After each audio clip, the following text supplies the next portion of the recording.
بپا ہے واویلا آج ماتم بپا ہے واویلا مجھے پر ہوا ہے واویلا مجھے پر ہوا ہے واویلا دیا آبے کو سام ولی دے رہی دیا آبے کو سام ولی دے رہی کلے ہرسو بپا ہے واویلا کلے ہرسو بپا ہے واویلا روئے 40 سال میرے پیتر روئے 40 سال میرے پیتر رنج کی انتہا ہے واویلا رنج کی انتہا ہے واویلا ہے مدینے میں ہٹ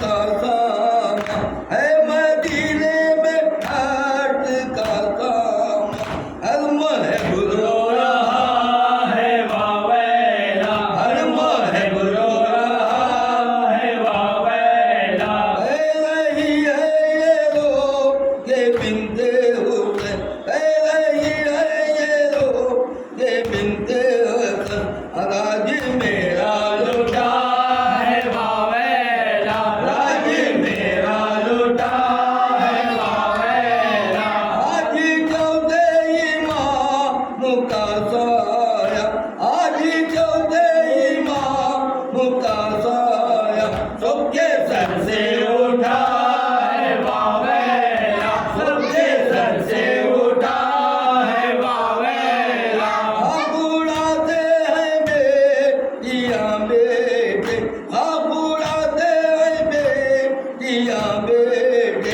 شے کا لاشا جلا ہے واویلا شے کا لاشا جلا ہے واویلا آج ماتم بپا ہے واویلا مجھے پر ہوا ہے واویلا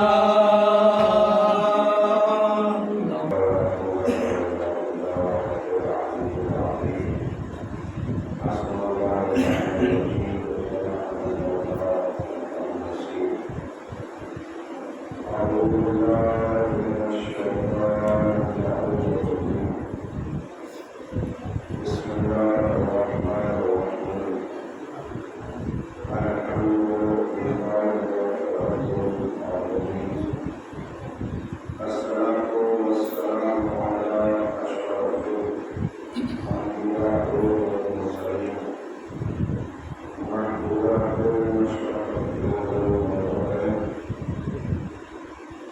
جمع حسن المرسلين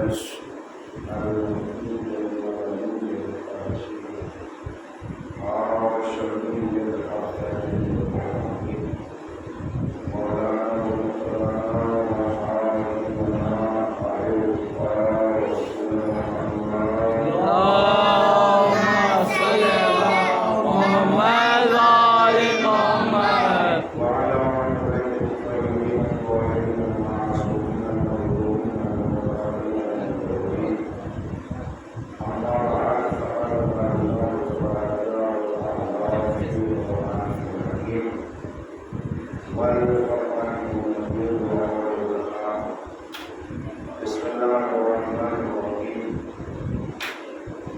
قلنا أحسن صلوات اللهم صل على محمد محمد حضرات گرامی قدر و معزز سامعین، آج کی مجلس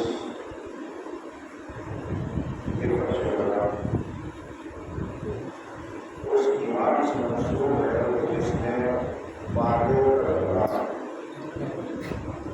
سب سے پہلی مجلس کی تھی، جس نے بنیادی فرش وضع رکھی، جس نے شہدائے کربلا کا پیغام مجلس کی شکل میں بنایا، اس ایمان کو سید الصالحین اللهم صل على محمد وعلى محمد